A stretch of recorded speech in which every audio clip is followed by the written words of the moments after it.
꿀쌤, 안녕하세요. 중학교 아이를 키우고 있는 학부모인데요.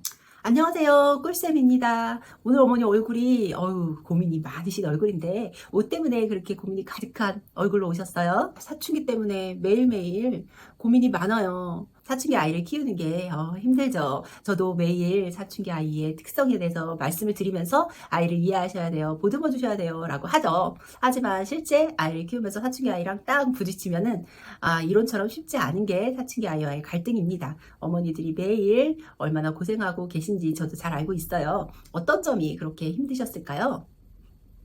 그 중에서도 아이가 너무 자기 이야기만 하는 게 고민이라서 이렇게 찾아왔습니다.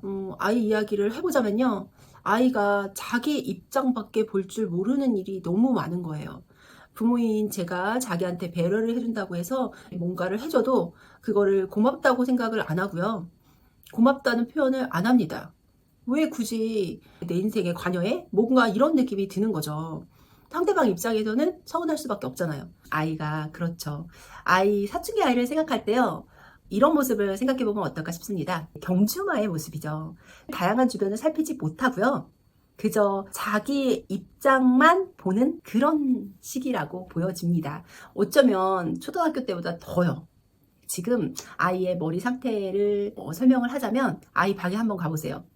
엉망진창이죠. 뭔가 산만하고 정리되지 않은 그런 모습이죠. 아이 뇌가 지금 그렇다고 생각하면 됩니다. 초등학교 때는 오히려 그냥 나름대로 착착착 잘 정돈이 되어 있었다면 이제 사춘기에 들어서면서부터는 아이 머릿속이 아이의 방처럼 뒤죽박죽 흔들리기 시작합니다. 거기서 가장 도드라지게 나타나는 것이 자기 중심성이죠. 내 입장에서 말하고 상대방의 입장을 생각하지 못하는 거예요. 그래서 화가 나실 때가 굉장히 많을 거예요. 이제껏 내가 부모로서 아이한테 배려해줬던 것을 감사하고 고맙게 여겼던 아이잖아요. 그런데 어느 순간 그게 싫어지고 뭔가 부담스러워지고 왜 저렇게 하지? 라는 생각이 듭니다. 그런데 그거를 또 예쁘게 표현을 하면 모르겠는데 아이가 말도 예쁘게 하지 않죠.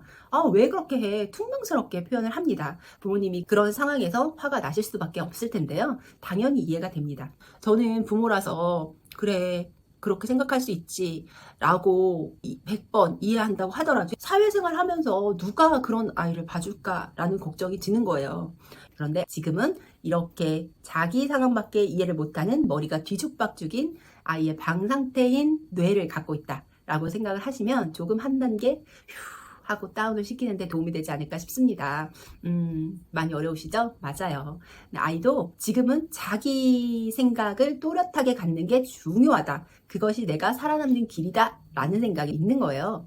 그래서 그 부분을 관찰하다 보니까 너무 자기중심적으로 보이고 이기적으로 보이는 거죠. 일단 첫 번째로는 제가 열이 받고요. 두 번째로 걱정되는 거는 다른 아이들하고 지내면서 사회생활을 하면서 이런 태도가 괜찮을까라는 생각이 들어서 이렇게 꿀쌤한테 오게 됐습니다. 그런데 아이가 바깥생활, 학교생활이나 사회생활 하면서 이거 괜찮을까 고민을 많이 하는데요. 오히려 이런 성향이 두드러지는 것이 가정입니다. 가장 두드러지고 가장 트러블이 많은 것이 가정이라고 생각하면 돼요.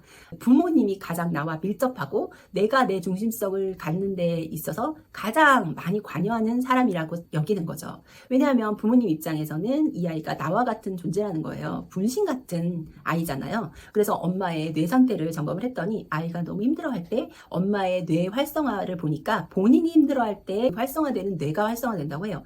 그만큼 본인과 자녀를 분리를 못하고 그 아픔을 고스란히 느끼는 거거든요. 그렇기 때문에 그런 사랑이 부담스러운 것이 사실이죠. 아이 입장에서는 내가 나 혼자로 서고 싶을 때 가장 걸림돌이 되는 게 지금은 부모인 거예요. 하지만 학교에서는 그런 쿵쾅쿵쾅거리는 아이들이 물론 부딪히죠. 자기 입장밖에 모르고 자기 주장만 하니까 부딪히지만 그런 아이들이 다들 모여있기 때문에 그거를 조금 맞춥니다. 지금 가정에서 생각하는 것보다는 그렇게 많은 트러블이 생기지는 않거든요.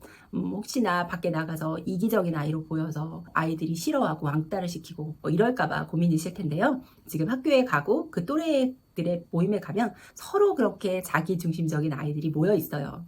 그래서 그런 자기 중심성끼리 계속 부딪히는 거예요. 근데 살짝살짝 부딪히기 때문에 크게 걱정을 안 하셔도 됩니다. 왜냐면 아이도 그게 사회생활이잖아요. 사회생활에서는 자기 모습을 조금 감추고 누르고 할 줄도 알아요. 왜냐하면 엄마가 너 왜 이렇게 너만 생각해 왜 이렇게 이기적이야 라고 뭐라고 하는 것의 무게감과 친구가 너 왜 이렇게 이기적이야 라고 말했을 때 무게감이 다르거든요. 왜냐면 지금은 엄마보다도 친구들한테 인정받고 싶은 마음이 훨씬 많은 시기잖아요. 친구한테 그런 말을 듣게 되면 훨씬 타격이 큽니다. 그래서 아이가 더 자기 중심적으로 나아가고 싶어도 조금 누르기도 하거든요. 그렇기 때문에 안에서 새는 바가지 밖에서 될까봐 그렇게 많이 걱정은 안 하셔도 됩니다. 생각보다 친구들하고 잘 지내잖아요. 친구들이 워낙 중요한 시기이기 때문에, 그리고 이런 고민이나 자기의 어려운 마음들을 친구들과 뭔가는 모르겠지만 하여튼 뭔가 이상해 그런 마음을 나누는 그런 시기이기 때문에 오히려 친구들이 힘이 될 수 있는 상황이에요. 아이가 가장 많이 하는 말이 내가 언제 해달라고 했어? 이런 말이에요. 위험한 상황에 아이가 처하게 되면 제가 아무래도 도와줘야 되잖아요. 뭐 예를 들어서 밤늦게 돌아다닌다 그러면 혼자 돌아다니는 게 아무래도 부모 입장에서는 불안하죠. 요즘에는 온갖 흉악범죄도 많고 하니까 아이를 혼자 밤늦게 돌아다니게 하거나 그게 어려운데 아이는 혼자 다니고 싶은 거예요. 그래서 부모랑 같이 다니는 것보다 혼자 밤늦게 돌아다니면서 음악 듣고 사색하고 이런 걸 좋아하죠. 그런데 부모 입장에서는 그게 걱정이 안 될 수가 없잖아요. 그래서 밤늦게 돌아다니는 걸 같이 다니자 따라다니고 데리러 가고 뭐 이러면 굳이 왜 와서 힘들다고 해? 굳이 왜 이렇게 맨날 오는 거야? 이런 얘기를 많이 하는 겁니다. 뭐 부모 입장에서도 그게 편하지만은 않잖아요. 데리러 가고 밤늦게 아이를 케어하는 일종의 행동인데 그거를 고마워하거나 엄마가 있었다거나 이런 반응이 돌아오지를 않는 거예요. 오로지 자기 입장만 계속 얘기를 하는 거죠.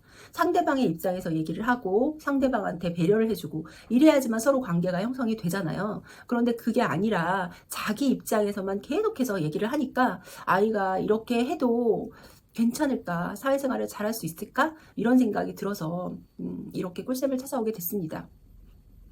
가정에서 내가 갖고 있는 주장들을 내세우는 게 걱정이 많이 되시겠지만 그게 부모님하고 더 긴밀하게 엮여있기 때문에 도드라지는 행동 특성이라는 것을 이해하시면 좋습니다. 아이가 바깥에서 너무 이기적일까봐 그 부분은 조금 걱정을 덜어 놓으시고요. 집에서 이렇게 자꾸 부딪히는 부분, 그 부분은 어떻게 컨트롤할 수 있을까? 어떻게 조절할 수 있을까? 그 부분을 생각하시면 좋습니다. 너무 이기적인 거죠. 자기 입장에서만 생각하고 이렇게 지내다가는 혹시 왕따라도 당하는 건 아닐까라는 걱정이 너무 들거든요. 이런 아이 괜찮을까요, 꿀쌤? 아이가 퉁명스럽게 자기 의견을 말한다고 했어요. 똑같이 퉁명스럽게 받아치면 계속 관계는 어그러집니다. 아이는 눈만 끔뻑끔뻑 하고 있어요. 뭐가 잘못된지 모르겠는데 괜히 혼나는 느낌?